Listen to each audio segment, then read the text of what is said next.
Қадірлі көрермендер, құрметті бүгінгі шараға қатысушылар, 2024 жылы Астана қаласы әкімдігінің тапсырмасымен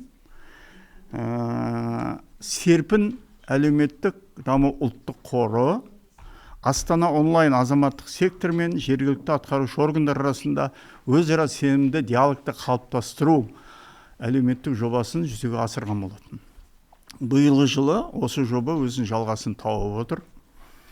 Жоба аясында қоғамдық экономикалық дамуды заңнамалық қамтамасыз ету, әлеуметтік даму, білім, ғылым, тәрбие, қауіпсіздік мәселелері бойынша әртүрлі форматтағы диалог алаңдары, пікірталас отырыстары, кездесулер, тренингтер, подкасттар, кеңес беру кездесулері өткізілетін болады. Бұл кездесулердің, бұл іс-шаралардың нәтижесі Астана қаласының әкімдігіне ұсыныс есебінде жіберілетін болады. Біздің іс-шараларымызға былтырғы жылы биыл да солай болады деп ойлаймыз. Парламент және мәслихат депутаттары, Астана қаласының қоғамдық кеңес мүшелері, қала тұрғындары, үкіметтік емес ұйымдар мүшелері, жастардың арасындағы белсенді азаматтар, жалпы қала тұрғындары қатысып, өз ойларын айтып, ұсыныстарын беретін болады. Барлық іс-шаралар қазір көріп отқандарыңыздай кәсіби видео түсірілімдер жасалады және олар өте белсенді әлеуметтік желілерде кең таралатын болады. Біздің ойымызша Астана онлайн жобасы азаматтық белсенділікті арттырып, қоғамдық ортадағы түйткіл мәселелерді кең талқылауға, бірлесіп шешуге өз ықпалын тигізеді деп ойлаймыз. Құрметті қатысушылар, бүгінгі өткізілетін диалог алаңы мемлекет басшысы Қасым-Жомарт Кемелұлы Тоқаевтың 8 қыркүйектегі Қазақстан халқына жолдауында айтылған мәселелер төңірегінде болады. Білесіздер, қазір бүкіл ел бойынша осы мемлекет басшысының жолдауы талқыланып жатыр. Бүгінгі диалог алаңының тақырыбы мемлекет басшысының Қазақстан халқына жолдауын іске асыру, азаматтық қоғам, қоғамдық мәдениет, озық ойлы ұлт деп аталады. Бүгінгі диалог алаң жұмысына Қазақстан Республикасы парламент мәжілісінің депутаты, ұлттық құрылтай мүшесі Әбенов Мұрат Абдулламитұлы қатысып отыр. Қазір енді Астана қаласының ішкі саясат басқармасынан бөлім басшысы келеді. Сонымен қатар сіздерге бағдарлама таратылып берген, көріп отқандарыңыздай, қазір осы мәселе төңірегінде спикерлеріміз, олар сөз берілген кезде таныстырамын, қатысатын болады. Барлығыңызға осы бүгінгі шақыруыңызды қарсы алып, диалог алаң жұмысына қатысып отқандарыңызға, мынау белсенді өмір сүру орталығының өкілдеріне, жастарымызға үлкен алғысымызды білдіреміз. Енді күн тәртібін іске асыруға кірісейік. Бірінші сөз Мұрат Абдулламич өзіңіз енді парламентте осы мемлекет басшысының жолдауын түгел қатысып, тыңдап, енді қазір осы жолдауды іске асыру жұмысына жетекшілік жасап жатсыз. Сөз өзіңізге.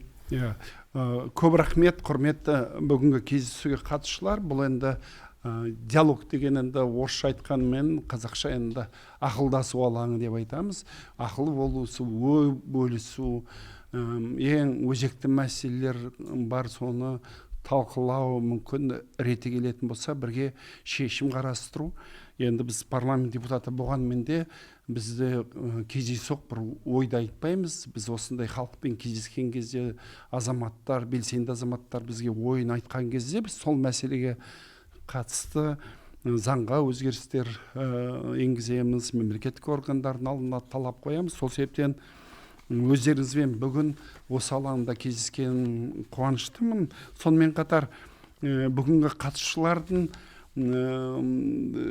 өзі ерекшелігі бір жағынан жастар, студенттер енді ғана өмір жолын бастап келе жатқан, енді ғана мамандық таңдап, енді ғана үлкен өмірге қадам бастаған жастар, екінші өмірлік тәжірибесі бар азаматтар. Біз енді күміс волонтерлер деп айтқан ой ұнайды, жаңағы себебі осыдан бір жыл бұрын президент Тоқаев өткен жыл күзде осы мәселе бір ойды айтып кетті. Бізде күміс экономикасын әлде де дамытамай жатырмыз, назар аудармай жатырмыз. Сол кезде мен бірінші рет сол сөйлемді естідім, зерттеп қарадым.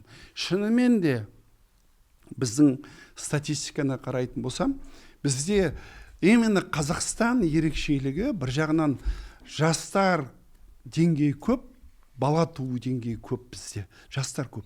Екінші жағынан өмір сүру кезеңі де ұзарып келе жатыр. Міне, мен бір статистиканы көрдім, бір 20 жылдан кейін біздің тұрғындардың арасында 27% азаматтар уже жаңағы зейнетке шыққан адамдар болады. Қазірге қарағанда әлде қайда өседі. Бірақ сол адамдардың қоғамдық белсенділігі жоғарылайды. Біз енді бұрын сондай бір көзқарас болып келдік қой, жаңағы болды, пенсияға шықты адам, жайлап сол үйде отырып, немереге қарайды, басқа деп шектеп уже. Ал дүниежүзілік тәжірибені қарайтын болсақ, жаңағы зейнетке шыққан адамдар білімді, себебі кезінде асықпай әдемі білім алған. Құр білім аз ғой, білеміз ғой енді. Тәжірибе болмайды. Тәжірибелі, өмірді көрген, қиыншылықтан өткен үлкен кісілер, үй жайы бар, балдарды өсірген, бірнеше бағытта тәжірибесі бар. Енді дүние жүзінде мұндай кісілер көбірек қол тиеді, қоғамдық жұмыспен айналысады, саясатпен айналысады, экономикаға әсері бар, бизнес жасайды, товар сатып алады. Мен өткенде Ұлыбритания бойынша BBC-дің бір фильмін көрдім. Ең нарықтағы сұраныс көп адамдар Ұлыбритания дүкенде бір частный компанияға 80 келген адамдар жұмысқа көп болады екен. Неге деймін ғой? Олар уже қолы бос, көп айлық сұрамайды. Олар енді тек ақша үшін жұмыс істемейді, қолы бос үйде отқанша. Сосын бүкіл аурумен уже ауырған, иммунитет бар, олар жаңағы асықпай, жаңағы көп не жоқ, артық қимыл жасамайды, өзін істейді. Сондай сияқты біз енді мемлекетімізде бұл бағытқа әлі көзқарас толық емес. Сол себептен біз екі жағын бірдей алуымыз керек. Мынау бүгінгі біздің кездесуіміз, мынау біздің белсенді жастармен кездесіп жатырмыз. Бір жағы мынау жастармен, өмір көрген адамдармен бір столда екі жағында отырып, бір-біріне жастар ойларын айтса, үлкен кісілер тыңдаса, енді басқа ұлттарды қайдам, бізде Қазақстанда бұрыннан бері тәжірибе бар ғой. Ата әжесінің тәрбиесін көрген балдар әлде қайда психология жағынан ойы тұрақты болады. Мен өз ұлым да, қызым да кемпір шалдың қолында өсті біздің қасымызда. Бізге шамалы артығырақ еркелейтін. Атасы әжесі тұрғасын, тимеңдер, ұрыспаңдар дейді ғой. Енді қазір өз немеремізге сөйтіп қарап жүрміз. Сол себептен бүгінгі кездесуіміз сәтті өтсін. Мен парламентте президенттің жолдауы өте өзекті. Бір көбінесе экономиканың жағдайын айтты. Енді қалай болғаны мен де қазір дүние жүзінде болып жатқан жағдайды көріп тұрмыз ғой. Енді бір жерде соғысып жатыр, бір жерде қарумен соғысатындар бар, экономикалық соғысатын бар, өзгерістер көп. Бірақ бұндай өзгерістерде көп бір-бірімен дауласып жатқан мемлекеттің ортасында тек қана аман қалу емес, бірақ соның ішінде жолын тауып, ретін тауып, экономикамыз дамытып алу, қарым-қатынастарды күшейту, бір-бірімен сенім орнату үлкен мәселе. Қазір енді президент осы бағытта көп жұмыстар жасап жатыр. Біз мынау барлық көршімен жақсымыз. Орталық Азиямен қазір жақсы қарым-қатынастар. Білесіздер, Қырғызстан, Өзбекстан, Түркменстан, Тәжікстан, түрік мемлекеттермен де жақсымыз да, Азербайжан, ар жағында Түркия, Қытаймен өте жақсы қарым-қатынастар, сенім бар. Бизнес жасап жатырмыз. Қытайдан кеше барып қайтқанда 21 миллиард доллар бір барғанда инвестиция келем деп жатыр. Ресеймен жаман емес қарым-қатынасымыз. Енді 7,500 шекарамыз бар, олармен де қарым-қатынас жасамасақ болмайды. Енді президент бірнеше бағытта айтты. Енді бүгін сұрақтар болса мен де жауап беруге дайын. Мен де бір асықпай 1,5 сағаттай отыратындай қылып келдім. Жаңа егер ары қарай ақылдасып ойластыратын болсақ, міне жастарға бағытта айтатын болсақ, мынау жасанды интеллект бойынша көп ойлар айтты. мен енді шынымен де бұрын жасанды интеллект деген күмәнмен қарайтын едім. Бұл енді тек қана бір жинақтап әр жерден ақпарат жинап маған сол жиынтығын беретін шығар деп. Жақында ақпарат министрлігін өзім көп сынайтын, мынау қалай ақпарат жоғалып кетіп жатыр, не қылып жатыр. Сол маған ақпарат министрлігі көрсетті, телефон шығарды, айтты, міне біз жасанды интеллект жасадық заң шығару бойынша. Сіз қандай заң шығарып жатсыз? Мен айттым, мен тұтынушылардың құқығын қорғау. Сосын мен енді анау қазір онлайн кредит бойынша алдау көп қой. Не істейміз осыны? Айтты, хорошо, біз жасанды интеллектке салық қойдық, сұраңыз. Бастым, сұрадым. Ал енді мынау тұтынушылардың құқығын қорғау бойынша не істейміз деп сұрадым. Анау дайын, мынандай статьяға мынандай өзгеріс, мына жерде мынандай проблемды айтып берді. Мен таңғалдым, қалай? Біз парламентте басымыз көтермей, бүкіл тәжірибені зерттеп, табылмай жатқан нәрсені. Сосын айттым, мақұл енді, сіздерді сынап сұрайын. Соңғы кезде ақпарат көп жоғалтатын болдыңыздар, жеке ақпаратымызды. Соны шектеу үшін не істеу керек деп едім, анау да маған шығарып берді. Мына жерде былай, мынандай. Мен айттым, керемет дүние екен. Осыны жақында жасапты. Бірақ жасаған жас жігіттер, азаматтар. Олар түсінеді ғой. Мынау біздің бауырларымыз сияқты балалар алады да бүкіл ақпарат салады сол арқылы. Сол себептен президент айтқаны барлық салаға жасанды интеллект. Ол қандай мүмкіншілік береді? Мынау қате шешім жасауды азайтады. Тиімді, тезірек табуға мүмкіншілік береді, әрине. Екінші мәселе криптовалютаны айтты. Енді бізде орталық жасаймыз деп отыр. Енді мен енді екі ортасын ұстанамын, енді толық сеніп қоюға болмайды. Мен енді парламент депутаты ретінде өткен жылы көп онлайн алаяқтық, банкін алаяқтықтармен айналыстым. Біраз адамдарға кредиттерін қайтып беруге көмектестім. Сонда мен байқағаным, біздің азаматтардың сеніп қалған сенімін заңсыз пайдаланып, талай адамдарды қарызға кіргізіп жатқан жағдайды көрдім. Бір-екі адамдар өзіне қол жұмсап, бір-екі отбасылар ажырасып кетіп жатқандары бар, себебі алаяқтарға ұрынып қалады. Бірақ енді осы жерде екі ортасын ұстауымыз керек. Искусственный интеллект дейміз, ақпараттың дұрыс пайдалану, екінші байқамасақ болмайды. Сонымен қатар бізде қала туралы, енді біз бүгін Астана қаласында отырмыз ғой, қалаға инвестиция тарту, қалаларды көркейту мәселесін. Мен енді тағы да құрылыс кодексімен айналсам, ертең құрылыс кодексі, кстати, бойынша біраз талқылау жасаймыз. Мен аны Бақытжан Базарбек деген әріптесім бар, соны алып келеміз. Қалада заңсыз құрылыс салу, заңсыз жер тарату, мынау үйлерді сапасы, жаңадан салған үйлері бұзылып жатыр. Оған бұрын заңдарды жеңілдетіп жіберген, ешқандай гарантия жоқ, сапасыз үйлер салады, адамдарға уәде беріп ақшасын сатады. Соны кеше президент осында айтып кетті. Құрылыс кодексін жылдың аяғына дейін жаңадан қабылдаймыз. Осы бойынша үшінші мәселе, ол әрине адами капитал. Екеуміз сөйлестік қой, келешек мектептерін жасады, балаларға сапалы білім беру. Өкінішке орай бұл салада да бізде проблема бар. Әсіресе мынау жеке мектептер деген көп аштық, бірақ өкінішке орай жеке мектепте де технология жоқ. Әйтеуір сырты бүтін, іші түтін жылтыратып қойған, бірақ технологиясы жоқ. Балдарға сапалы білім беру мәселесі қиындау, және балабақшаларды айтуымыз керек. Оны да біз айтып жатырмыз. Балабақшаларды балдар барады, бірақ баланы мектепке дайындау мәселесі ол үлкен проблема. Сосын бір айтқан нәрсем, президенттің мынау жоғары білім беріп жатқанда біз экономикаға жақындатуымыз керек. Бала бітіргесін жұмысқа тұру керек. Бізде бір оқытуымыз басқа, нарыққа керегі басқа. Мен өткенде жоғары білім министріне айттым, бізде нарыққа керегі қазір 75% колледж бітірген адамдар керек екен. Жұмыс орны сондай. Біз теориялық жағынан басқа нені оқытып жатырмыз. Кеше Германия айтты, гранттарды азайтпасақ болмайды. Бәрі жоғары білім алады да, бізде завод, фабрикаларда қолмен жұмыс істейтін жерде адам аз дейді. Сол мүмкін ол да бір ой шығар. Мысалы Германия былай жасап жатыр. Университеттің алдында 2 жыл колледжге оқисың.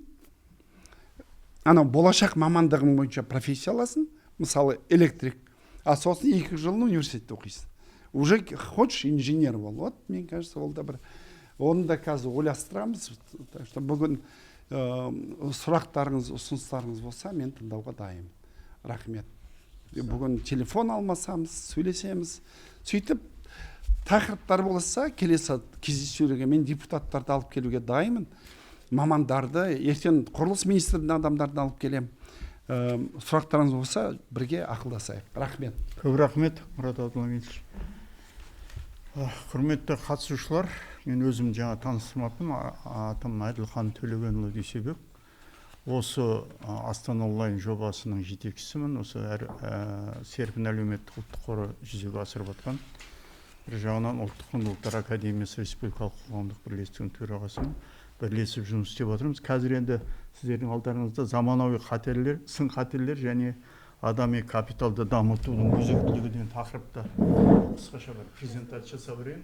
Бұның барлығы осы мемлекет басшысы жолдауынан шығып жатыр. Себебі ол кісі ең бірінші жолдауының бас жағында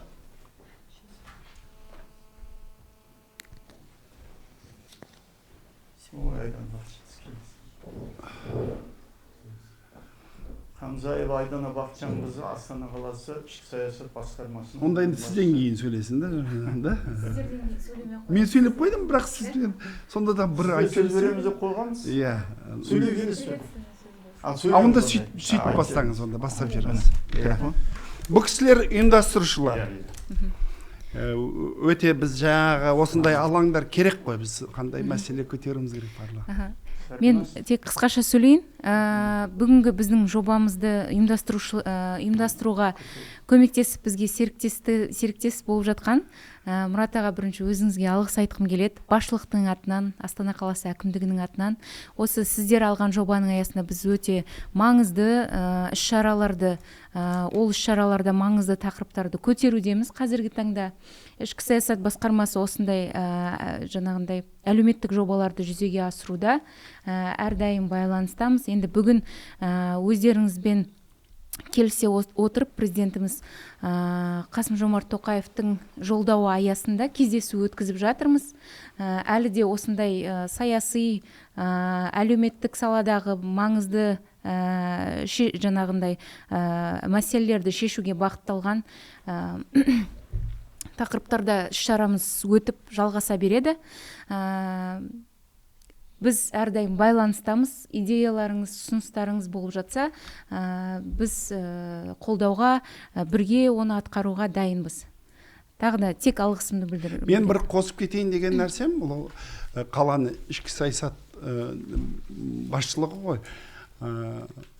Бұл қалай болғанмен де мемлекеттік орындар қоғамға ашық болған жақсы. Мен арасында сынап тұрам әкімдерді. Өткен жылда айттым, мынау көгаландыру қалай, еккен гүлдерін солып қалады, мынау қалай деп суретке түсіріп, былай, мынау жолдарын дұрыс болмапты деп. Бір күні бұрынғы әкімдер бір ренжіп қалады, не қылады. Бұл Жеңіс Қасымбек бір күні өзі хабарласты. Макені сынай бересіз, келші мен көрсетейін жасап отқан жұмысымыз. Соны өткен жыл, биыл жазда бірнеше мектепке бірге көгаландыруға бардық, көрсетті. Міне былай егіп атыңыз. Өткен жыл сынағаныңызды орнына келтірдік. Қазір бір шоғы емес, үлкен тамыр бар ағаш алып келіп атымыз. Әр ағаш талда шлангпен су құйып атымыз. Мынандай екеуміз көп арладық. Кейін барып мектепті қарадық. Сонда маған ұнағаны жаңағы жасаған сыннан, ұсыныстан соған нәтиже шығарып өзгеріс жасайды. Міне сол себептен бұндай алаңдар жақсы жері адам ішінде көңілінде қалып қоймайды да. Керісінше біздің ойымыз, тәжірибеміз іске асады. Мен енді қалада жүргенімде мен депутат ретінде жүрмеймін ғой, мен де тұрғанымын ғой қаланың. Мен де айтамын, мынау неге бұл, мынау мусор шашылады, полицияға да звондап тұрамын, мынау неге музыка ойнап тұр деп. Мен де өзі тынымсыз адам ғой, жаңа депутатқа келмей тұрып та шулатқан адам. Қазір келіп керісінше үндемей қалып жүрміз үндейтін жерде. Бірақ мынау мен бір ұсыныс айтайын деп жатқаным, кеше қаламен де келісіп жатырмыз. Ең өзекті тақырыптан кездесейік. Мен де сол депутаттарды алып келейін. Сол басқарма басшыларын алып келейік. Бірге ақылдасайық. Білім саласы, колледждердің басшылары. Қайсысы керек? Шақырамыз, ақылдасамыз. Мынау қосып жатқаным ғой анау қазір Нұрекең басшысы келу керек жаңағы бір кешірім шағында. сұраймыз, аха, срочный жиналыс деп. Онда сіз жалғастыра Аха. беріңіз.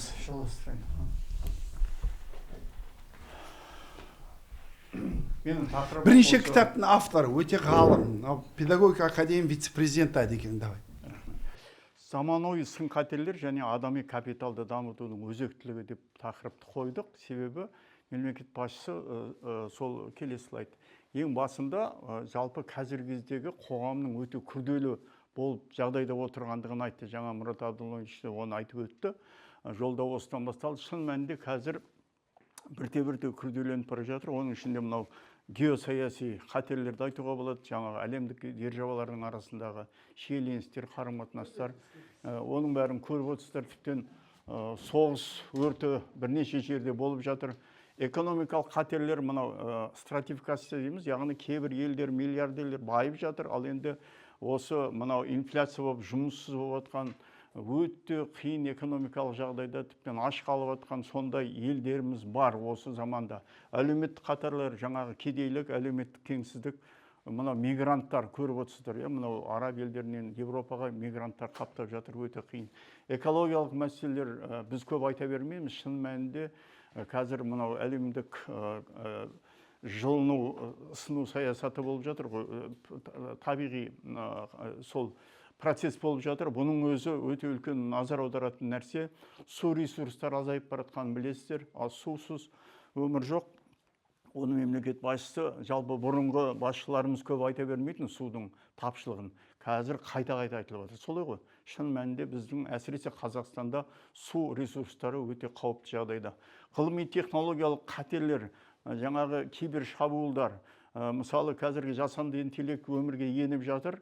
Жаңа айтылғандай, ал енді оның өзінің плюстері бар, бірақ сын қатерлері бар. Солай емес, соның бәрін аңдауымыз керек. Енді мынау мәдени қатерлер дегенде оны мемлекет басшысы ұлттық құрылтайда айтты. Тағы бір айтып өтем, қазіргі мынау тәртіпсіздік, маскүнемдік, құндылықтардың құлдырауы, тіпті мынау материалдық құндылықтарға әсер елігу мәселелері қазір қоғамға жалпы сипат алып отыр. Осының барлығы келесі слайд. Енді не істеу керек деген әңгіме. Осындай үрдістер, процестер жүріп жатыр. Оны кері қайтару өте қиын. Сондықтан осының амалы қандай дегенде, енді жалпы бір Американы ашып жатқанымыз емес, бірақ мен өзімді ойым айтқым келеді. Ол адами капитал дамыту. Оның бірақ жолы сол. Ал енді адами капитал деп отқанымыз не? Адами капитал деп отқанымыз білім мен ғылым. Сөз жоқ, бірінші орын. Денсаулық, адамның денсаулығы, қауіпсіздігі, кәсіби тәжірибе, шығармашылық және инновация, және сәл бөлектеу, бояумен бояп қойдым әлеуметтік құндылықтар деп. Оның ішкі дүниесінің бәрі мұнда жазылған, оның бәрін оқысам көп уақыт кетіп қалар. Келесі слайд. Яғни біз адами капиталды дамытуымыз керек. Онсыз басқа шара жоқ. Адами капиталды бір анализ жасап қарайтын болсақ, мынау керемет дамыған елдерде осы адами капиталды дамыту арқылы жоғары өрлеген елдер. Бір таңғаларлық жағдай, мынау Скандинавия елдер дейміз ғой, Норвегия, Швеция, Финляндия, Дания. Түгел осы елдер өте керемет адами капитал дамы ең бақытты елдердің қатарында жатады. Ол жерде тәртіпсіздік те жоқ, жаңағы сын қатерлер де жоқ, өте керемет дамып жатыр. Ол жерде технология да барлығы да бар. Ал енді Қазақстанның жағдайы қандай дегенде, жалпы жаман емес. Орташа деңгейдеміз. Кейде біз айтамыз, ой, дамымай қалдық, қалып қалдық. Мәселе ондай емес. Бізбен салыстырғанда жағдайы сұмдық елдер өте көп, білесіздер ғой. Сондықтан мынау 193 елдің ішінде Біріккен ұлттар ұйымының дерегі бойынша 60-шы орында екенбіз. Ал енді мынау дүниежүзілік банк деген бар, ол анализ жасап отырады. Осы арада әлеуетті толық жүзеге асыру деген критерий бар. Сол үшін процент 0,63 екен. Яғни бізде 0,63% адам, яғни 100 адамның 63-і өзінің әлеуметтік қасиеттерін, қабілеттерін жүзеге асыра алып отыр. 47% әлі былай қарағанда жүзеге асырамай отыр деген сөз. Енді мынау бізде таланттар бәсекесі дегенде рейтинг бар, ол жерде 134 елдің ішінде 67-ші орын тура ортасы. Ол да жаман емес. Қазір білесіздер, біздің жастарымыз өте талантты, білім, ғылым, шетелге барып оқуға түсіп атқан, бірнеше университетке түсіп атқан жастарымыз бар. Жалпы алғанда жаман емес. Келесі. Енді жаңа мен айттым, енді Қазақстанда бәрі тамаша дей беруге болмайды. Мемлекет басшысы да айтып жатыр. Соның ішінде қандай проблемалар десек, жаңағы елдер, сол жаңағы адами капиталы мықты дамытқан елдер, мынау Скандинав елдер, тағы сол Швейцария, Жапония, Жаңа Зеландия көріп отырсыздар. Коррупция жоқ. Индекс восприятия коррупции дейді. Мына қарасаң, Дания, Финляндия, Жаңа Зеландия, Норвегия, Сингапур, Швеция, мына Швейцария, осы елдерді атау болады. Қанша жыл бойы мынау жемқорлық жоқ. Содан барып адами капитал дамып жатыр. Ал енді біздің Қазақстанға келейік. Бәрімізге белгілі жағдай, солай емес па? Бәріміз білеміз, оны жасыратын ештеңесі жоқ. Жалпы 180 елдің ішінде 22-ші жылы 101-ші орында болған екенбіз. Өте үлкен. Енді масқара жағдай. Жалпы тыйымды елдермен салыстырғанда жаман емес, бірақ өте нашар. Бірақ соңғы кезде 23-ші жылы 8 сатыға көтеріліп біз әйтеуір шамалы жақсарған. Енді соңғы бір саясаттардың нәтижесі шығар. Бірақ әрине қазіргі біздің елімізге үлкен кесір келтіріп жатқан нәрсе осы келесі. Ол туралы үлкен шаралар қолданылып жатыр, атқарылып жатыр, шаруалар, заңдар қабылданып жатыр, білесіздер. Енді бірте-бірте бәрі түзелетін болады шығар. Сондықтан қазіргі кездегі осындай енді әлеуметтік мәселелер, мынау қарым-қатынас, мәдениет саласында да бізде үлкен проблемалар бар. Оны мемлекет басшысы кеше де айтты, құрылтайда бірнеше рет айтты. Көріп отырсыздар, 5 кесел деген нәрсе, мынау тұр бәрі. Ұлттық отбасы институтының әлсіреуі. Қазір айтып жатырмыз, 3 жаңадан құрылған семьяның үшеуінің біреуі ажырап жатыр деген статистика адам шошытады мысалы. Содан бар балаларымыз зардап шегіп жатыр. Солай ғой. Экономика зардап шегеді. Тұрмыстық зорлық-зомбылық деген арнайы заң қабылданды парламентте, білесіздер. Мына бопсалау, буллинг деген нәрсе өзін-өзі қол жастардың арасында өте көп. Солай ғой, көріп отырмыз. Мына суициден әлемдегі ең алғашқы 10 елдің қатарында жүрміз. Бұл өте жаман. Енді ұлттық рухани құндылықтар, интернетке тәуелділік, мынау ниет жастары деген, мынау жалпы оқымай, білім алмай, көшеде сандалып жүрген жұмыссыз ниет жастары деп атайды. Олар тіпті наданданып, мына қоғамға зиян келтіріп жатқан жағдайлар көп. Білесіздер, Талғарда не болған? Талғардағы Шерзатты өлтірген нағыз осы жаңағы надан көшеде сандалып жүрген. Бәрінде iPhone екен бір қызығы. Білесіздер ме? Собалдар ешқайсы жұмыс істемейді, бәрінде iPhone. Себебі ұрлайды, қорқытады, бопсалайды, сөйтіп ақша жинап. Жол апаттары туралы кеше жолдауда айтылды. Елдер айтып отыр, ол президент жол апатына дейін айтып кетті ғой деген.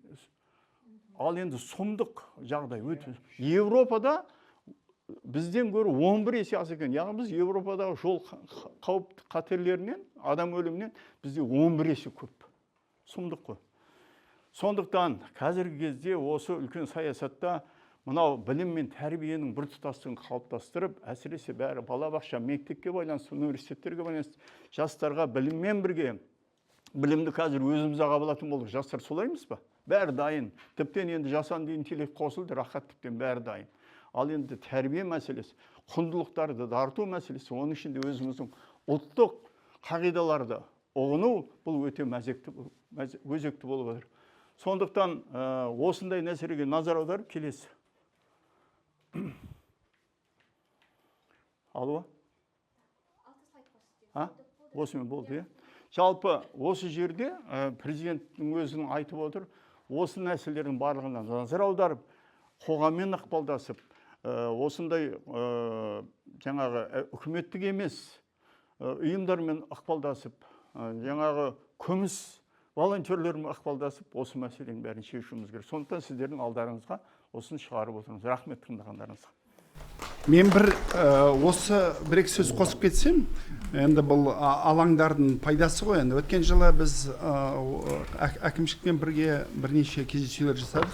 Бірнеше тақырыпты айтып кетейін. Мынау осындай жерде кездесу айтамыз, сосын шешімін табады. Өткенде біз медициналық институтқа бірге бардық қой, кездесу. Сол кезде қыздарымыз бір мәселе көтерді, жаңағы қыздарды алып қашу, жаңағы күштеп алып қашу, көрсетті, видеоларды көрсетті.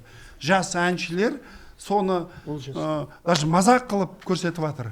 Да, сен маған көнбесең, сені күштеп алып қашам, үй апарам, орамал тағам, сонда айтады, қалай ол? хабардан сондай қылмыс қой бұл алып қашу деген. Хабардан сондай көрсетіп жатыр. Соны біз келіп парламентке зерттедік. Біз протоколға сол кезде жаздық кездесуде. Мен полициялар шақырдық, қарадық, бүкіл ғалымдарды шақырдық. Сонда айтады, міне алып қашу деген бізде болмаған ол. Ол жоқ, қыз қашып кеткен болған. Жаңа ата-анасы или жағдай келмейді, или рұқсат бермейді, жақсы көріп қашады. Қашу мен алып қашу басқа. Алып қашу деген ол қылмыс. Ол сен анау сол әулетті менсінбейсің, сен анау әулетті күштеп апарып соларға басынғаның ғой енді. Біреудің әулетін қызын алып кетіп күштеп, ол енді соғысатындай жағдайға барған ғой, өлім жазасына дейін. Сол себептен заңға мен өзгеріс енгіздім. Дауластық, қарсы болды. Міне қазір осы мен өткенде медицинский институтқа тағы барсақ, қыздарға айтайық, сол көтерген қыздарға біз 3 жыл, 5 жыл, 10 жылға дейін, егер кәмелетке толмаған қыздарды алып қашатын болса, 10 жылға дейін соттатамыз. Күштеп алып кеткен. Өткенде Атыраудың бір қызы бізге шықты. Көшеден ұстап күштеп 3 жігіт алып кетеді, танымайды оларды. Ана қыз жолда ана балдар ұрады. Бір машина тоқтаған кезде секіріп түседі, ана қыз қол аяғы жарылынады. Полицияға барса айтады дейді. Жоқ, не істейміз енді, босап жүрсің ғой енді. Іште заңда сондай бар екен. Егер сен босатып жүрсе, сен оны тимейді деген. Сондай қалай? Басқа қылмыста не қылады? Мен 2 жыл соттаса барады, сотта жауып тастайды. Сонда 214 жағдай бар екен. Қыздар арыз жазған. Соны 10-ын ғана соттаған еді, 1-2 жыл времени болған. Екінші мәселе, помните, неде көтерді, онлайн кредиттер бойынша мынау бер жағында кездесу жасадық қой. Оны да заңға қазір қосымша өзгеріс енгіздік. Өткен жылы жаңа адам өзі бармай, аяғымен жаңа онлайн біраз кредиттер азайтып, сол кезде қатысқан 4 адам кредитін қайтып кетіп, анау зданиеда болған, Триумф Астанадағы болған. Так что үшінші мәселе жаңа мынау кеше президент ажырасу туралы қатты айтты. Көбісі әдейі қасақана жасады екен.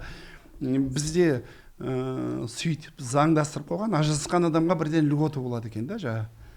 Сөйтіп ажырасуға қызықтырамыз, керісінше. Сонда айтады, біз қолмен ажырастырып отырмыз деген айтты. Қазір зерттеп қараса бірге тұрады. Бірақ құжатпен араласқан. Сонда айтады, отбасыларына зиян келтірдік біз, не то что деп айтып отыр. Сол себептен айтқанымыз дұрыс. Жақсы, рахмет. Келесі сөз жастардың азаматтық белсенділігі және озық ойлы ұлт идеясы деген тақырыпта Самархан Олжас Айдосұлы сөз сөйлеу Тұран университетінің студенттік ректоры. Анау емес ректор азамат. Және омбудсмені Олжас осы робототехникадан әлемдік байқаудың жүлдегері, яғни Олжас өзіңе сөз. Өте белсенді азамат, молодец. Былтырдан бері біздің жобаға жақсы қатысып келеді. Астана онлайнға өткен жыл қатысты ол белсенді. Рахмет біріншіден.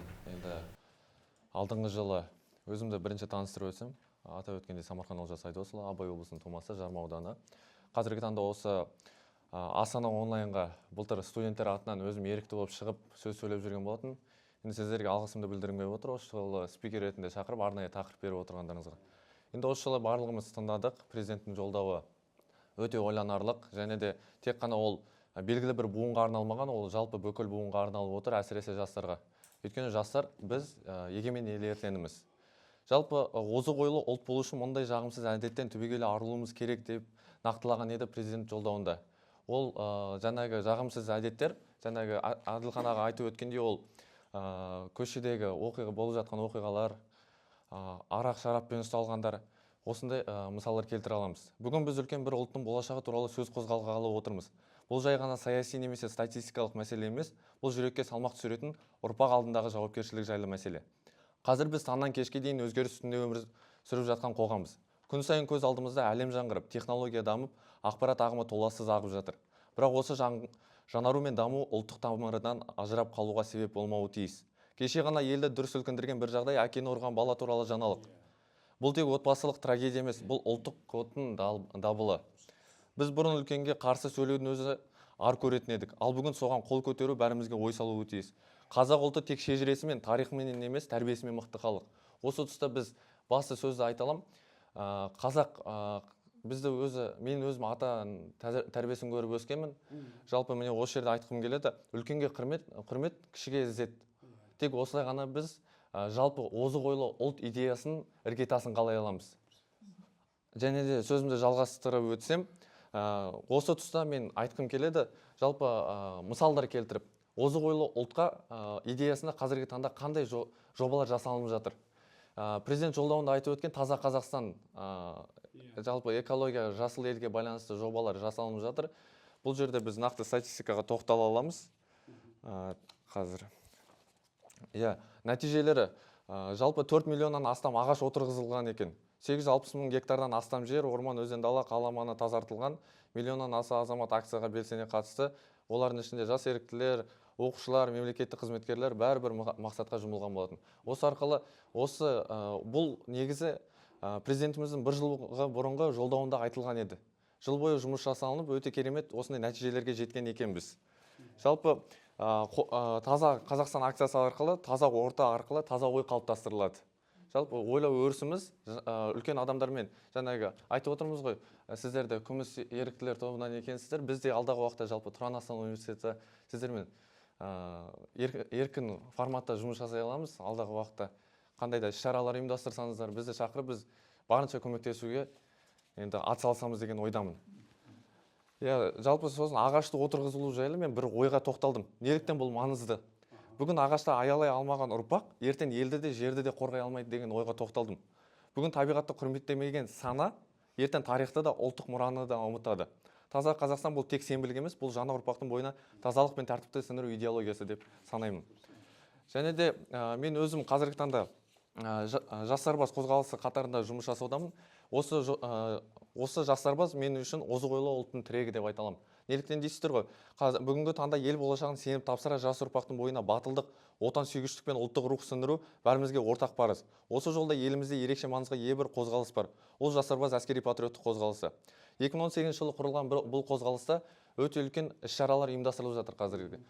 Тек қана Астана қаласында емес, мен өзі Абай облысынан келгеннен кейін жалпы Айбын әскери патриоттық жастар жиыны өткізіледі жылда бір мәрте. Онда оған өту үшін жалпы қазіргі таңда 300 мыңға жуық әскери патриоттық тәрбиеленуші бар.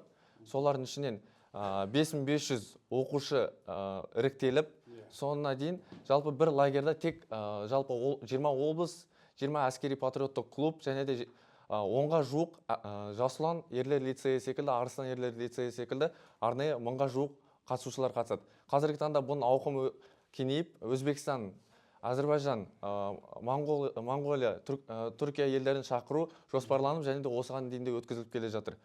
Және де осы тұста жалпы неге жастарбазды атап отырмын? Бұл патриоттық рухта азаматтық жауапкершілікті тәртіп пен тәрбиеге бағынуға үйретеді.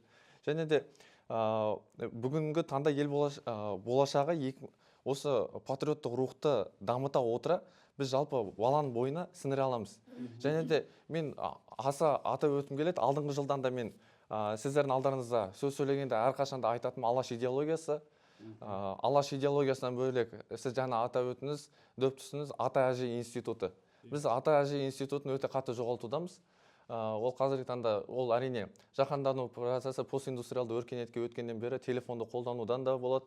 Бірақ сонда да біз телефонды пайдаланған күннің өзінде жасанды интеллект деп атап өтті ғой солы. Үлкен бір қала салынғалы жатыр екен енді. Керемет бір жоба, криптовалюта дедік, жаңа бір дем ғой бұл біз үшін.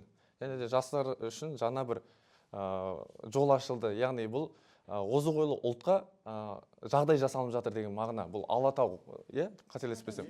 Алатау Сити. Өйткені бізде қазіргі таңда жастар оқуға түседі шетелге. Ол ар жақтан бері қайтқысы келмей қалады. Бірақ та дәл осы қала мен нақты бір себепкер болады деп ойлаймын. Жастарды бері қарай шақырып, жалпы жасанды интеллектпен жұмыс жасап, соны дамытып, енді өзім осы салада өзім эксперт болғандықтан облыс деңгейінде мен 100% айта аламын. Біздің Қазақстанда дамыған. Қазіргі таңда статистикалар әлі енбей жатқан шығар дұрыс. Біз негізімен өз басымен айта аламын. Әлемдік додаларда біздің міне Хьюстонда өткен, Техаста өтті, First Tech Challenge робототехникадан бізде 4 құрама кетті. Назарбаев университеті және де РФМШ Алматы, осы командалар топ жарып алдыңғы қатардан ғана көрінді. Бірде-бір команда төменгі жаққа түскен емес. Ең жаманы ортасы. Осы арқылы біз байқаймыз, жастардың қазіргі таңдағы заманның ілесіп жатырмыз, заман ағымына. Әлі де ілесеміз, бірақ та біз сонда да осы ең басында айтып өткен сөзге оралуымыз керек. Ұлттық код жаңағы дабыл қағылмауы тиіс. Біз жаңағы қазақта айтылады ғой, бізді қой ұят болады деген принцип, қағида бар, үйреткен. Ұят болады, және де қой деп айтатын.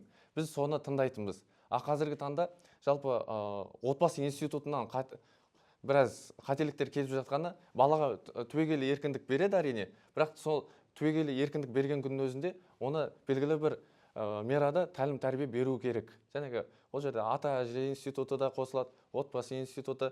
Одан әрмен сабаққа аяқ басқанда, жәнегі бала бақшаларға аяқ басқанда, ол қоғам әсер ете бастайды. Яғни бала 5 жасқа дейін бейсана болады ғой. Бейсана кезінде ол тек үйіне не тыңдайды, жатқан сәби кезінде, соны бойына сіңіреді. Ал 5 жастан кейін нақты санаға келгенде, ол қоғамда не байқайды, соны сіңіреді. Яғни 5 жасқа дейін біз отбасы институтын түзесек, 5 жастан кейін жалпы қоғамды түзеуіміз керек деген ойға тоқталып отырмын. Рахмет.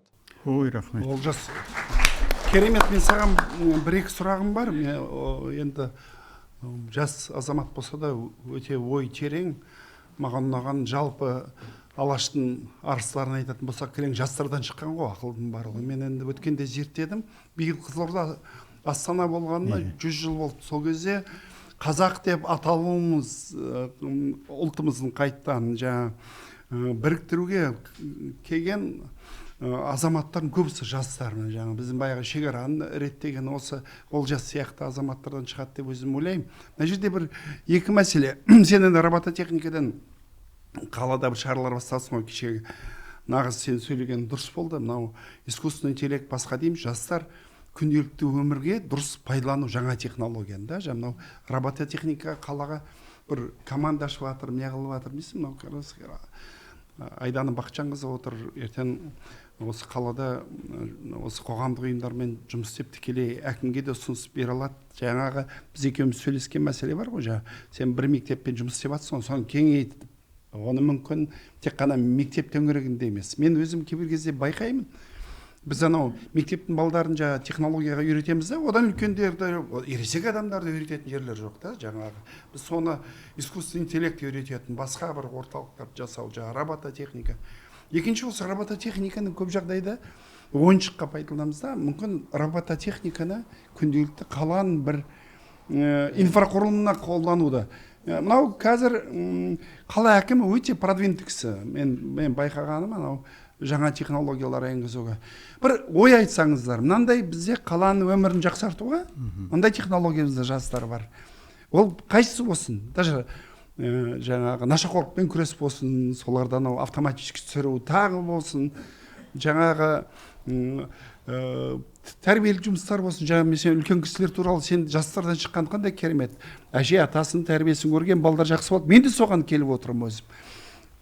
Қандай бір ұсынысың бар, соны қысқаша айтып берсең. Оны да жазып алып келген болатын, жалпы ұсыныстар. Дайын ба сен? Молодец.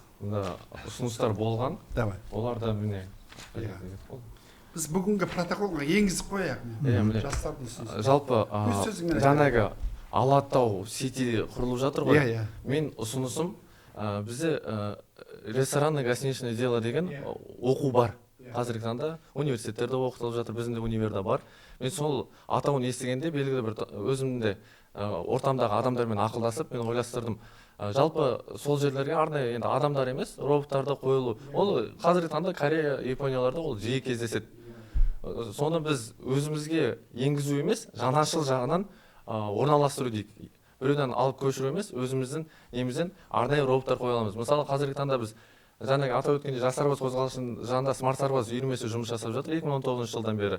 Соның арқасында біз қазіргі таңда жалпы камерамен жұмыс жасап үйрендік. Яғни камера дегенде белгілі бір веб-камераны орната отыра кез келген роботқа. Ол сол белгілі бір бағытты көреді, сол бағытқа арнайы код жариялаған жағдайда ол 90% автоматтандырылған жүйеде жұмыс жасай береді. 10% біз оны кез келген сәтте джойстикқа немесе пультқа ауыстыра аламыз. Дәл осындай роботтарды біз жаңағы арнайы құрылғыларды жаңағы ресторандарға, жаңағы қонақ үйлерге жасай аламыз. Қазіргі таңда қуантатында Абай облысының тумасы болғаннан кейін көркейіп жатқаныма қатты қуанам. Және де сол жақта Пана деген керемет бір қонақ үй салынып жатыр екен. Сол секілді қазіргі таңда Астанада да күннен күнге ғимараттар салынуда ғой, солардың қатарына осындай жалпы жаңағы роботтарды енгізсек, одан бөлек енді бұл темадан ауытқуым да мүмкін. Жалпы қазіргі таңда Бейжің мәдени университеті қос дипломды енгізіліп жатыр екен Қазақстанға. Одан бөлек Уэльстің Кардиф университеті Астанада филиалын ашып жатыр. Филиалын ашып жатыр екен. Жалпы студенттердің, жалпы біз жақсы жастарды ұстап қалуымыз, ол қос дипломды осындай университеттерді көбейту, яғни біз енді қазірден көрші мемлекеттерге шығып жатырмыз, жаңағы Қытай бар, енді ары қарай Уэльсқа да шығып жатыр екен. Енді біз сол Америкадан жаңағы үлкен бір енді держава дейтіндей университеттер бар ғой жақта, сол университеттермен серіктестік құрып, арнайы сондай қос дипломды жүйеде жасаса, мен ойымша жастар қалады. Осындай ұсыныс бар. Одан бөлек жаңағы робот, тағы да бізде андай арнайы нелер, қор, жастарға арналған қор ашылса деген ойды. Өйткені біз робототехникамен мен қайта-қайта айта бергім келеді. Бұл жағдайда біз отып тұрған жерімізде бізге ақша табылмағандықтан Индонезия еліне бара алмай қалған кездерде болды. Бара алмауымыз мүмкін болды. Сол секілді біз жүлдегер енді, жүлдегері болдым. Біз оған бара алмай қалуымыз да мүмкін еді. Бірақ та әрине Аллаға шүкір, сол кезде біз арнайы облыс әкімімен сөйлесе отыра, тікелей кіріп, бізді жіберген болатын. Сондай бизнесмендерді бір құрылтайға жинап, сондай орта қалыптастырып, сондай не енгізсе деген ойлар бар. Мен осы үш ұсынысым. Көп рахмет. Міне енді Сіз айттыңыз, ona жасаған затыңды табыстау керек, депутат отыр, соның нетін производство дейді ме, ақша табу, босқа саған кім береді ақша? соны айтып жатыр ғой енді, иә. Олжас дұрыс айтып жатыр. Олжас енді идеялармен қатар өзінің нақты істеп жатқан жұмыстарын да айтып жатыр ғой, иә. Ақшасына да. Заңда тұр. Жоқ, ол жәрдем бергенде жаңағы айтып жатқан несі олимпиадаларға енгізіп, Жоқ, ой айтам десеңіз айтыңыз. Ләззат, мына жаққа кім? Сарбинас. Ол жақсы идея айтып жатыр ғой. Міне молодец, Олжас. Керемет. Бар ма? Айта бер. Енді Өтегүлова Ләззат Дүйсебайқызы сөз алады. Белсенді ұзақ өмір орталығының өкілі, күміс еріктілер қозғалысын үйлестіруші, ұрпақтар сабақтастығы және қоғамдық мәдениет деген тақырыпта. Сіз сөз өзіңізге, Ләззат Дүйсебайқызы. Рахмет. Мынау қазіргі айтып кеткен біздің президентіміздің жолдауында расымен де жылында жолдау берген кезде осы бұрынғы істелген жұмыстар, келешектегі істелетін жұмыстар туралы бағыт-бағдар беріп отырады. Оны біздің құрылтайда бекітеді.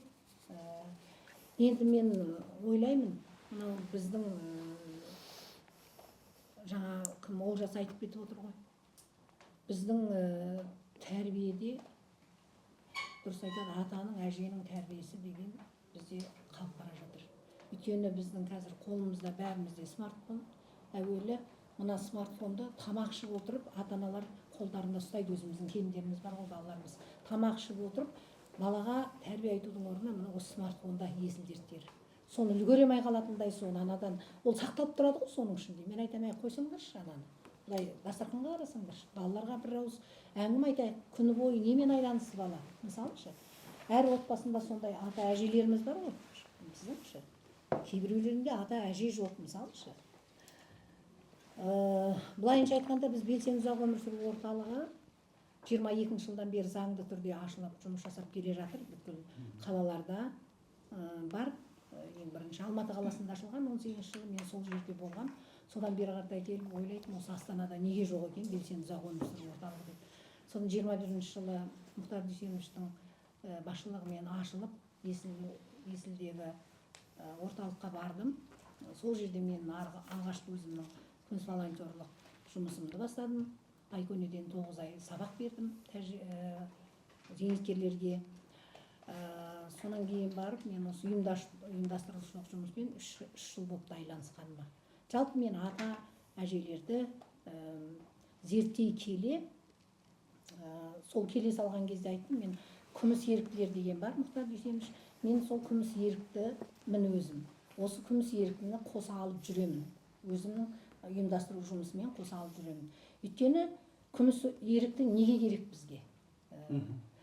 Себебі біз зейнет жасына шыққаннан кейін адамдардың болды. Мен зейнет жасына шықтым, баяғы замандағыдай. Мен немере бағам, тойға барам, асқа барам. Болды, соныменен олардың өмірлері шектеліп қалатын сияқты да. Сол себепті бұл кісілер қарап отырсам, бұл кісілердің бойында әлі де күш жігері бар екен. Әлі де бұл кісілердің жас ұрпаққа берері бар екен. Үйретері көп екен әлі. Біздің қатарымызда медицина білімінің жоғарғы білімді Раиса Алтаевна отыр. Москвада қорғап келген кандидат. Медицина, педиатрия. Қазір оны бөліп шығарып тастады ғой. Біздің қатарымызда көптеген Абай туралы жазып жүрген аға, Жұбаныш аға тұрмышы? Алданыш аға, міне. Даныштымыз өзі. Бізде көрдіңіз қандай алғыр жігіттер бар, сауатты сөз. Бізде Алтынсарин төсбелгісі бар. Бұндай жастармен сөйлесетін деңгей керек қой, жалпы. Дұрыс аға, рахмет. Вот сондай адамдарды біз неге пайдаланбасқа деп ойладым. Біз неге күміс еріктілер тобын ашып, біз неге мектептерде ұрпақтар сабақтастығын жалғастырмаймыз? Неге ұлттық құндылықтарымызды, ұлттық қолөнерімізді, ұлттық тағамдарымыздың жасалу жолдарын біз неге олармен бірге бірігіп балаларға үйретпейміз? Егер соны біз үйретпесек, ол қалады ғой. Соны үйрететін осы отырған күміс жастағы ата мен әжелер. Бұдан кейінгі, бізден кейінгілер оны ұрпаққа жеткізе ала ма, жеткізе алмай ма, мәселе сода. Біз бұл кісілер біздің ең асыл, ең күміс деп отырмыз ғой. Ең біздің асыл адамдарымыз. Біз осы кісілерден жастарға тәрбиемізді беруіміз керек. Деп мен ең бірінші қала ағарту бөлімінің бастығы Сенғазинға хат жазып, рұқсат сұрадым. Сіз маған рұқсат берсеңіз, осы мектептерде біз күміс волонтерлар мектептерде ұлттық құндылықтарымызды, тарихымызды тереңдетіп оқуға біз шеберлік сабақтарын өткізсек деп. Ол кісі бізге рұқсатын берді. Сонымен мен ең бірінші жұмысымызды 66-шы Дінмұхамед Қонаев атындағы мектеппен бастадық. Тәжірибе жұмысын өте жақсы жоғары биіктікке жеттік. Ол жерде біз мысалы құрақ үйретіп, сіздер білесіздер, құрақ бірнеше түрі бар. Оны бір шеберлік сабағында оны үйретіп үлгермейді ата мен апа. Сонда мен былай бөлдім. 5 ата апа мысалы құрақтан болатын болса, бір ай ол кісі құрақтан сабақ береді. Теориялық емес, практикалық сабақ береді. Практикалық 1,5 сағат бізге уақыт бөлді. Сол сағатта ол кісілер құрақтың түгел көзін түрін үйретіп, бір көзді құрақты құрап, балалар шеберлік сабағының соңында отчеттарын береді мысалы. Ал бір топты құрадық, олар тоқыманы үйретеді мысалы ше. Тоқымада қандай жақсы балалардың, мысалы қыздардың өзіне қажетті сөмке тоқып алады, мысалы ше, телефон салатын нәрсе тоқиды, береткі тоқиды дегендей, ол 1,5 сағат, 1 сағатқа болса да, мынадан алыстап, ол қолөнермен айланысады. Киіз басуды үйреттік, әжелер ертегі оқыды, жазғы демалыс лагерлеріне әжелеріміз ұлттық киіммен, біз үнемі ұлттық киіммен барамыз. Ұлттық киіммен барған кезде жаңағы балалар, әжесі жоқ балалар келіп, аталарға бүйтіп, аталарға еркелейді бүйтіп үстінен сипайды. Сонда мен айтам, қалталарыңызға мынандай мәпәси сап жүріңіздер, қалталарыңызға. Міне бүйтіп мәпәси сап жүреміз. Сөйтіп ана балаларға бүйтіп мәпәси беріп қоямыз. Ана балалар керемет. Біз кірген кезде мектепке, ұлттық киіммен кірген кезде балалар ауыздан ашып бүйтіп қарайды. Әжесі мен атасын көрмегендер бар екен. Барлығында жоқ қой, дефицит. Солар қарайды сөйтіпші. Сосын кейін біз оларға ертегі оқып береміз. Әлгі ертегі оқып жатсам, ерке балалар бар, келіп менің төбеме шығып алады. Кейін мына жағыма келіп отырады шаха, ертегі оқуға. Енді оқымаймыз ғой, оны сөзбен айтамыз, қимылмен, әсерлі қылып айтқан кезде олар бізбен қосылып кейіпкерге айланады. Міне қандай жақсы, кітап оқуға. Мысалы қазір балаларға кітапты қолға алғызу деген қиын нәрсе болды. Жалғызға мемлекет бар екен, Жапон мемлекетінде 19 сәуір кітап оқитын күндері деп арнап қойған. Қарасаңыздар интернетте жалғыз дүние жүзіндегі бірақ дұрыс ұрпаққа тәрбие беріп жатқан ол Жапон халқы екен. Олар мынаның өзіне шектеу қойғанда балалар тек қана кітапты мынадан емес, кітапты міне осылай оқиды екен. Мынау деген қандай жақсы. Біз енді осы 5 жоба жаздым мен, Айдана ханым. 5 жоба жаздым. Инклюзивті волонтерлықпен де айлансамыз. Ерекше балаларға, ерекше ата әженің жылулығы керек екен оларға. Біз мысалы Жансая орталығымен өте тығыз байланыстамыз. Сол себеппен барамыз, балаларға ұлттық ойындарымызды үйретеміз. оларға жаңағы сыйлықтарымыз апарамыз. Сыйлық апару үшін демеуші іздеймін. Мен осы 3 жыл организатор болып істегенде есікті тоқылдатып, меценаттардың есігін тақылдатып, арыз жазып, үнемі көмек сұрап, үнемі сол бізге не керек? Бізге сол өткізетін шеберлікке жүн керек, мысалы, тоқымаға жіп керек. Соның бәріне ақшаны сол кісілердің рахмет, Алтыншар, мынау жаңағы құрылыс компаниясы ғой, соған рахметімді айтамын. JBG құрылыс компаниясына айтамын. Сосын кейін мынау жеті қазына деймін, жеті не деген мынау Галмаркет. Сол кісілерге де көп не айтамын. 3 жылда мен сол 3 кісі, 3 жаңағы нелер бізге қолдау көрсетіп, көптеген ақша бөліп, біз көптеген жұмыстарымызды атқардық. Биыл менің енді уақытым бітіп, мен биыл контрактым бітіп, жұмысым бітіп, бірақ қазір тек қана осы күміс еріктілермен ғана айланысып, осы жақын арада ғана шағын гранттарға 5 жоба жаздым. 5 жоба жаздым. Табиғатты қорғауға, инклюзивті мейірімділікке, ұлы даласы мұрасы, ол ұлы дала мұрасына біздің тарихымыз жаңа айтып отыр ғой, алаш ордашыларға бұл кісілер кереметтей сабақтар дайындайды. Хандарымызға, билеріміздің жаңағы өмірбаянына, аналарымыздың Томиристен бастап бері қарай аналарымыздың, зере әжелерімізге жеке-жеке тұлғаларға сабақ дайындап, сол сабақтарды біз басқа да мектептерде шеберлік сабақтарға балалармен сұрақ, викториналық сұрақ жауап арқылы болып, солармен сондай жұмыс жасап жатырмыз осы уақытқа дейін. Әлі де жасап жатырмыз. Сол жобаларымыз енді жаңа кітап оқуға баулу. Кітап руханият көзі деген ең жақсы бір жобамды ойлағам. Бұл өтпесе де осы кітап өтетін шығар. Өйткені президентіміз өткен жаңағы неде құрылтайда айтты емес па? Кітапханалар салынып жатыр. Сол кітапханаға ертең біз кітапханаға барып кітап оқитын ұрпақ таппай қаламыз ба деген бізде қауіп бар. Біз соған ұрпақтарды дайындауымыз керек деп біз соған жоба жасағанбыз.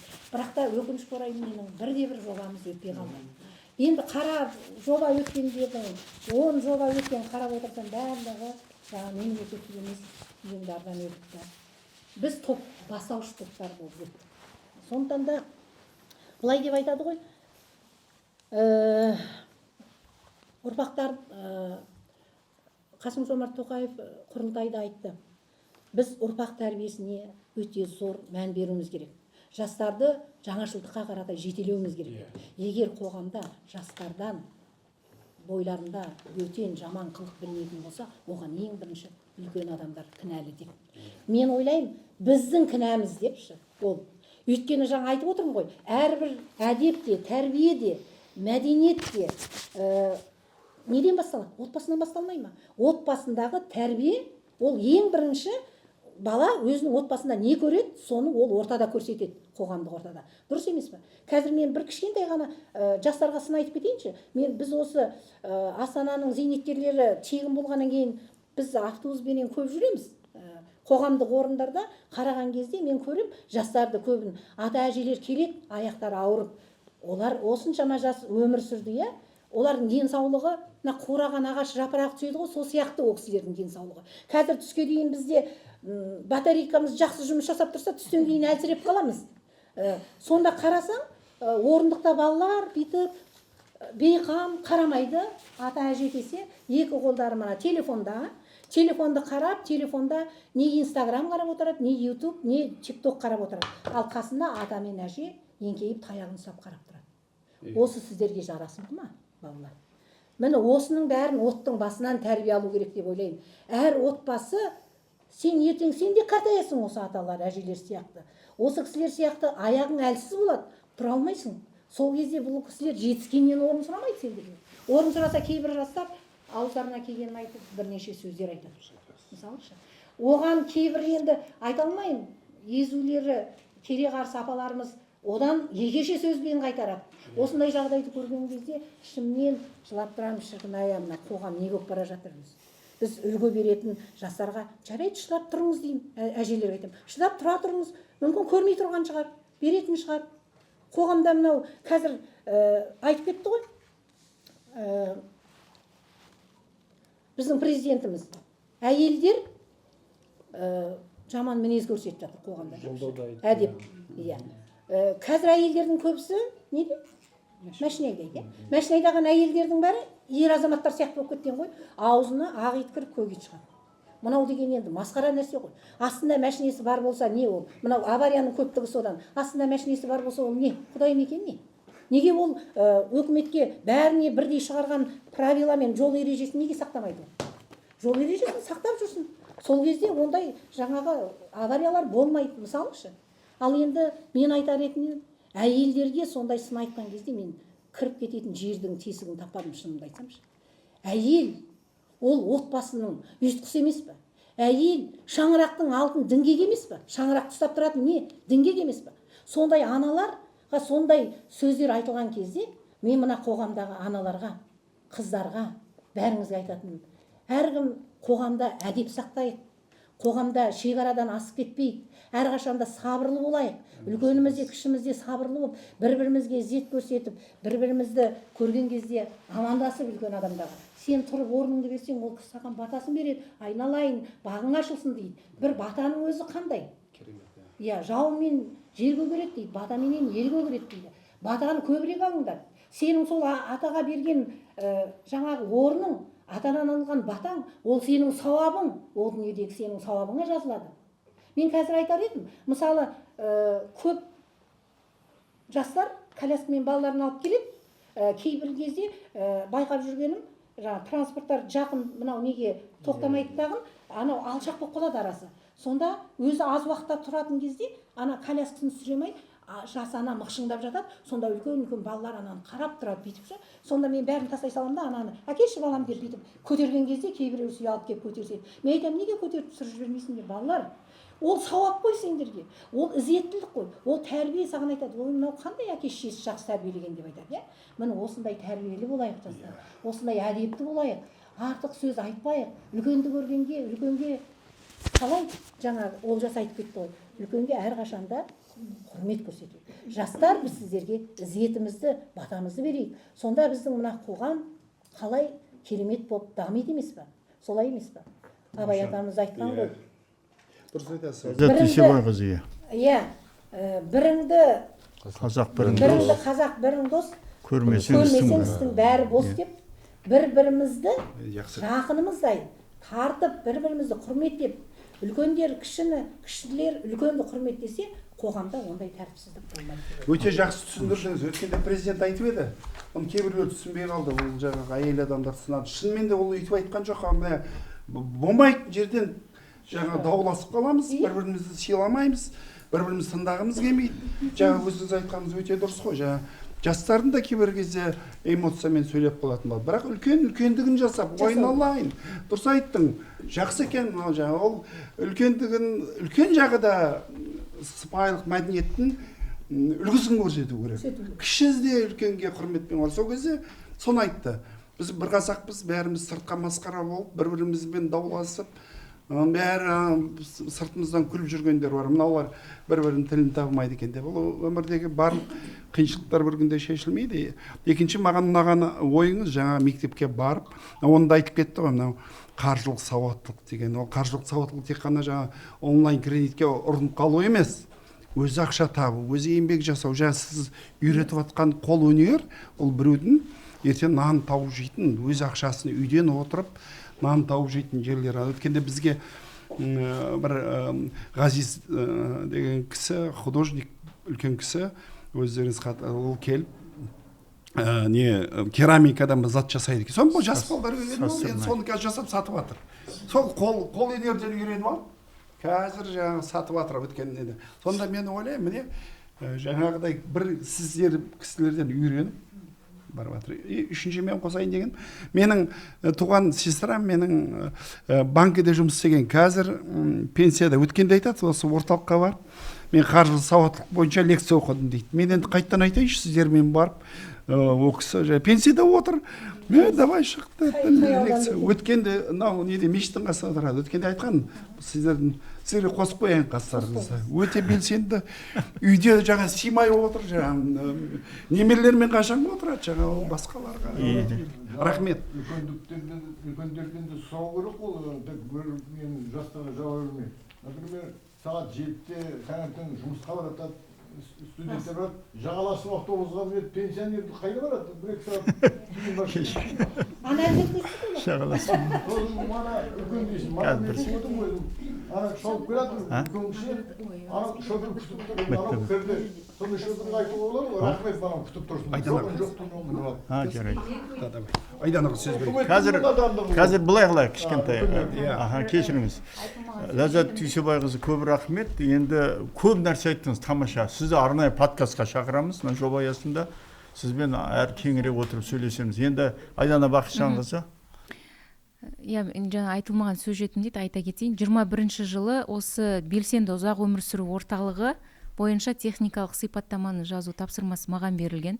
Оның жоспары бар, белсенді ұзақ өмір сүру деген. Сонымен жаңа Алматы қаласында ол кезде уже жұмыс істеп жатқан орталықтың 2 планын қосып, мен өзім енді бас куратор болдым сол жерде, сондықтан техникалық сипаттамасын жазып берген болатынбыз. Сол техникалық сипаттаманың ішінде, қазір міне естіп отырмын осы кісіден, сол жерде ұрпақ сабақтастығы идеологиясын жүзеге асыру мақсатында осы үлкен кісілермен жаңағындай кішкентай балаларымыз, әке шешесіз өкінішке орай қараусыз қалған кездесулерді жиі ұйымдастыру, инклюзияға қатысы бар кішкентай балалармен жиі кездестіру сол кезде ойластырылған болатын. Бұл бойынша не айтайын деп отырмын?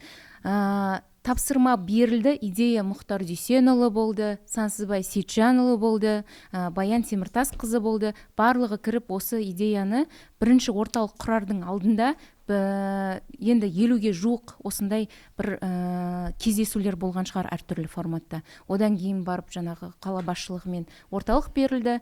Біз оны құжат ретінде шығардық. Қазіргі таңда орталық управление социальной защиты деген бар бізде, сол арқылы подушевое финансирование алады. То есть әрбір келіп жүрген кісілерге ақша алып отырады. Сонымен қатар, енді сіз орталықта істесеңіз білесіз ғой. Иә, барлық, яғни белсенді ұзақ өмір сүру орталығы неге бағытталған идеологиясы? Үлкен кісілеріміз, аға буын дарымыз осы бос уақытын жаңағындай тиімді пайдалануға мақсатында құрылған орталықтар. Қазіргі таңда 5 ауданға 6 орталық бізде қызмет атқарады Астана қаласында. 6 ауданда 5 орталық. 6-шысы ашылды, міне сіздер біліп отырсыздар. 6 аудан уже жұмыс істеп жатыр. Яғни идеяны, жобаны жазу үшін жаңа сіздің бір сөйлеміңіз бізге қатысты болып жатыр. Жобаны жаздым, бірақ өтпей қалдым деген кішкене профессионализмнің жоқтығы деп білінеді. Жобаны жазу үшін ол жерде әртүрлі бағытта операторлар бар. Ол ішкі саясат, жастар саясаты бар, қазір мен айтып алайын. Жастар саясаты бар, бізде сосын азаматтық бастамаларды қолдау орталығы бар. Азаматтық бастамалар орталығы міне осы жерде отырсыздар сіздер. Яғни көптеген осындай ведомстволар осы қоғамдағы идеяларды, бастамашы идеяларды алға қарай сүйрету, оны жүзеге асыруға бағытталған. Сондықтан енді біздің есігіміз ашық, Ләззат ханым. Сіздің жобаларыңызды енді мен жұмыс барысында көрмеген екенмін. Дегенмен келесі жылға, биылғы жылға жобалардың бәрі аяқталды. Келесі жылға және қаражат алатын көптеген ресурстар бар, оны көбісі білмей жатады. Ақпараттың жоқтығынан жаңағындай артық энергия, артық керек емес жаңағындай жұмыстар атқарылып жатады. Соны осы орталықта әртүрлі, орталықтың адамдары мұнда жоқ. Жоқ. Белсенді орталық емес. Мына жерде азаматтық бастамаларды қолдау орталығы деген үкіметтік емес ұйымдар осы жерге келіп барлық ақпарат алады. Жаңа қаржылық сауаттылық бар оның ішінде, және басқа да осы ұйымдардың өкілдерін, олардың басшыларын дамытуға бағытталған оқу курстары ұйымдастырылады осы жерде. Сондай курстарға жазылып келсеңіздер болады. Сайт бар, Инстаграм, барлық әлеуметтік желіде таратылады оның барлығы. Енді тағы бір айтайын дегенім, бұлақ көрсең көзін аш деп Мұрат ағаға алғыс білдіргім келеді. Мысалы, Олжас деген сияқты азаматқа риза боласың ғой. қазақтың осындай ер азаматтары, жастары, болашағымыз осындай азаматтарымызға қарасақ, болашағымыз жарқын екенін білеміз ғой. Қазаққа ұялу деген өзі туа біткен қасиет қой. Дегенмен осындай жастарды шақырғым келеді. Мына Олжас деген өздеріңіздің қатарларыңызда осы жігіттен үлгі алып, міндетті түрде жаңағындай өздеріңізбен жұмыс жасаңыздаршы. Талант қазаққа туа біткен жаңа қасиеттердің де бірі. Яғни талант пен ұят екеуі әрдайым бізде осылай жарысып келетат. Қайсысына жол бересіздер, сол алдыға басып кетеді. Таланттарыңызды, ойларыңызды алғырттылық көрсетіп, алдыға қарай жүрулеріңізді сұраймыз. Енді мен осы әрбір кездесудің аясында әркім өзіне түйін деген түйін болмаса бос, барлығы. Мен алдыңғы жылы біз Мұрат аға өздеріңізбен осы жобаның аясында осындай кездесулер ұйымдастырғанбыз. Мен барлық жүрген жерімде Мұрат ағаның идеологиясын айтып жүремін негізі. Мына жоғары жақта отырса да жастарды, одан кейінгі мына азаматтық қоғам өкілдерін ұмытпайды да, соны өзімен бірге алғарай алып жүретші. Ол алып жүру қасындағы Әділхан ағамыздың өзі, енді бұл кісі туралы бөлек әңгіме. Қандай да біз тақырыптарды көтерген кезде бұл кісі, көрдіңіздер ғой, кәсібилік тараптан осындай бір ғылыми фактілерді келтіре отырып адамға жеткізе біледі. Енді бұның барлығы халыққа қызмет ету мінезден дейді ғой. Сондықтан осындай кісілеріміз бар кезде, осындай жастарымыз бар кезде біз тек алдыға қарай өсу керекпіз, даму керекпіз деп айтқым келеді. Енді Мұрат аға, өзіңізбен жылына бір рет кездесеміз негізі. Биыл көбірек кездесу ойда бар. Ертеңгі күні де осы дөңгелек үстелді жалғастыру жоспарымызда. Студияда болады, адресі басқа жерде. Басқа келіп ой бөлсем деген кісілер болса, енді біз шақырамыз, әрдайым есігіміз ашық. Одан кейін айтайын дегенім, президент жаңағы әйел кісілерге қатысты айта кеткен жерін одан кейін Ақорда прессасы толықтырып жариялаған болатын. Әйел адам деген біздің елдің анасы, елдің қызы, ұлттың ұлттық коды ғой. Ұлтаралық егер деңгейде өлшейтін болсақ. Сондықтан бірінші әйелдерді ғана атап кеткен, дегенмен барлық әрбір азаматтың өзінің қоғамдағы жүріс-тұрысына байланысты айтылған сөз болатын. Енді соны ескере кетейік. Әрине. Сондықтан идеяларыңыз болса, біз ашықпыз. Жақсы, рахмет. Айдан Бақсыңызы.